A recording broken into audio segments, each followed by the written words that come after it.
welcome to BNN Canada with me, Navedna Prabhu. On today's show, I have Ananya Vishwanathan. Ananya, welcome to the show. Thank you so much for taking the time out. Thank you so much for having me.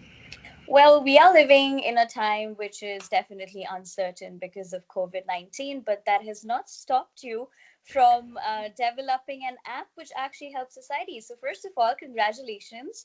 Thank you. And talk to us about it. What is the app about? What is it called? Shed some light about that, please. Yeah, for sure. So over these past couple of months, I've actually been working on developing an app called VQs.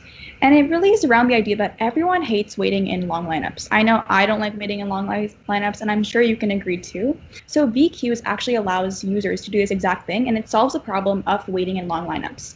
Essentially, VQs is a cloud-based queuing system, and this allows businesses to move their waiting room completely online.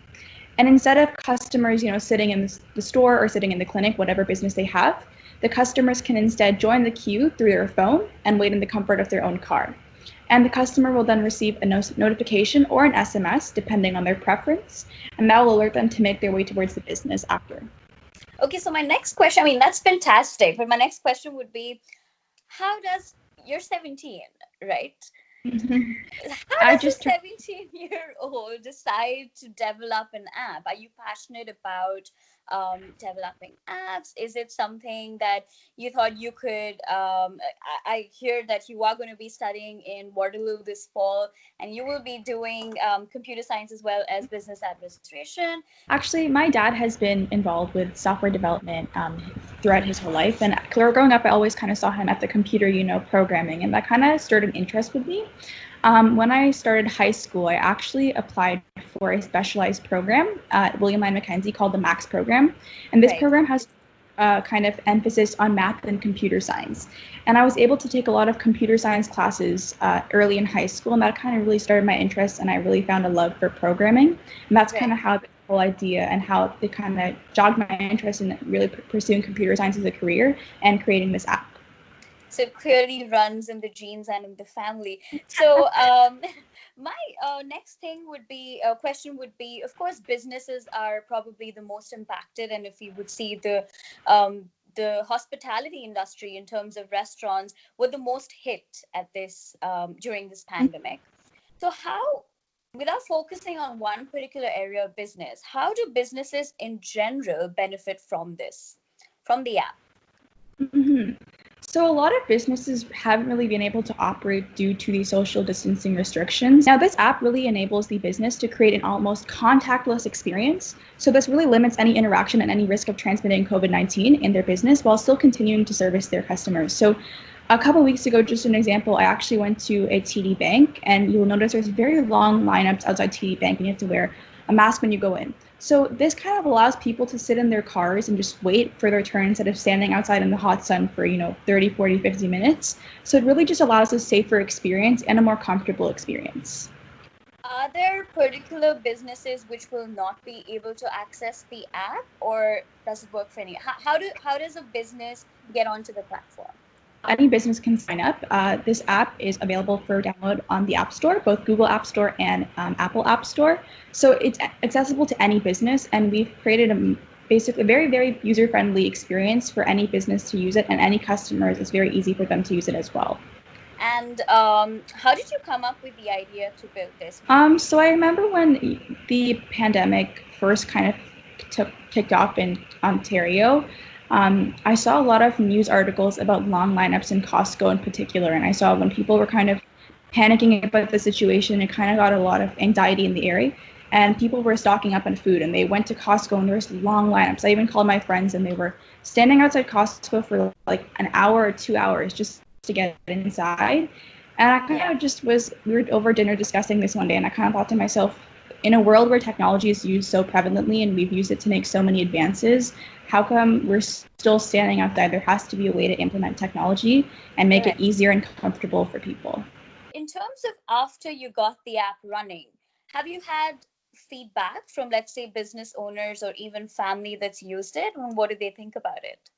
So right now, I've just got a lot of feedback from my friends. I've been able to allow them to download the app, and they've given a lot of feedback. And a lot of people do agree that it could be a really great solution for businesses to implement.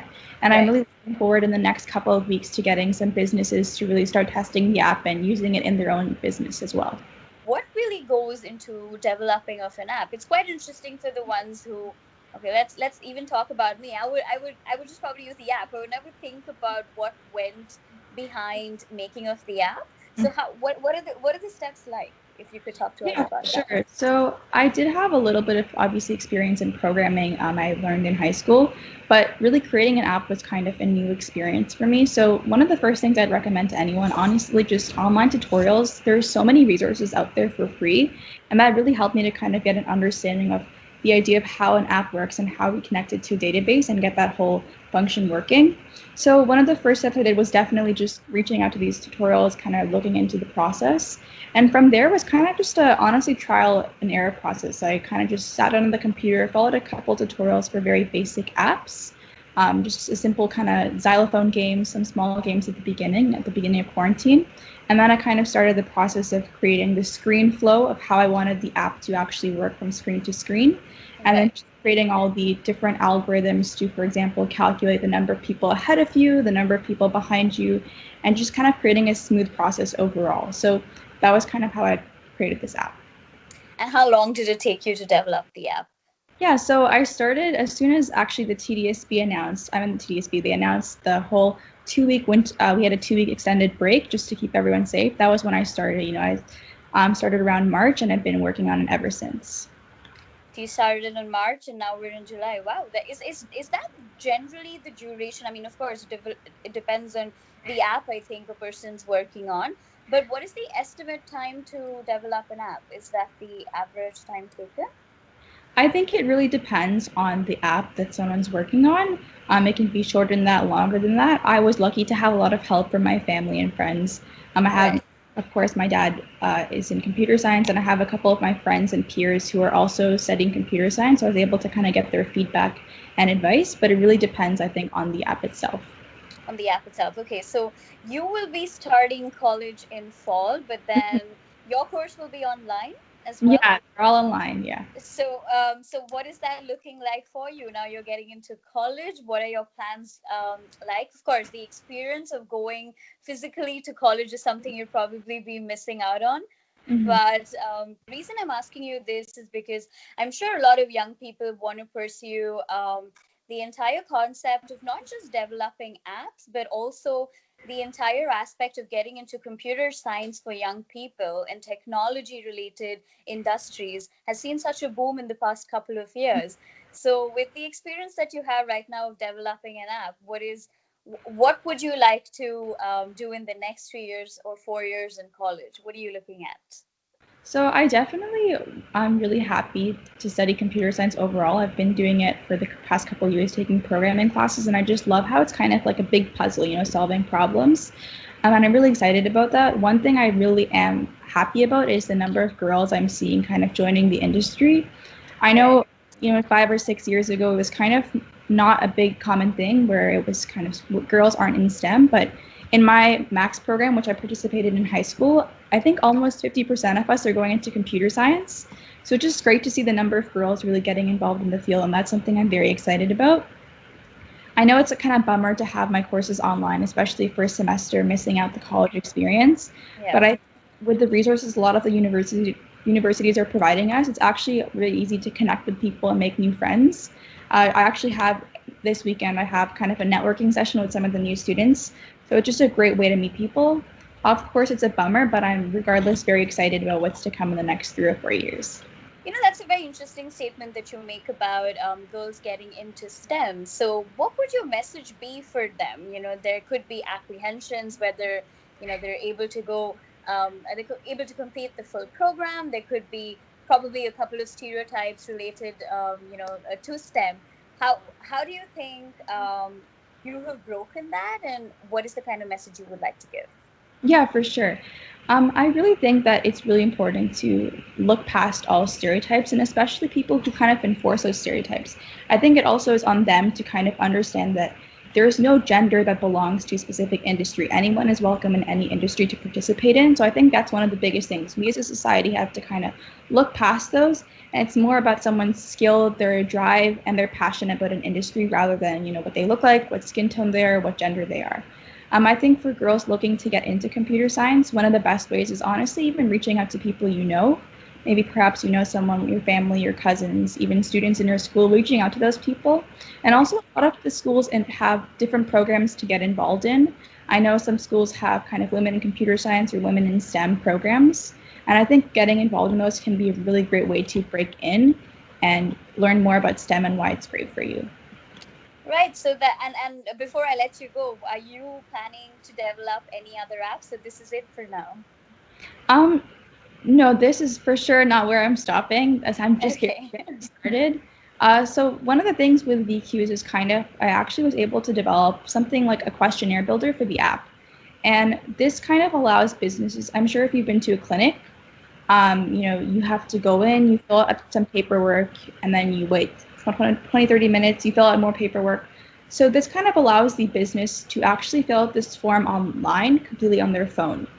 And then they can the customer can fill it out in their car, fill it out, give their signature, maybe take a picture of their health card, and then submit it, and then they'll be called in to meet a doctor. But one of the things I'm looking forward to kind of going off of that in the future is I'd really like to get involved in kind of creating a more connected medical system, in the sense that when you kind of go to a specialist or you're getting a doctor referral, the whole process is very separated.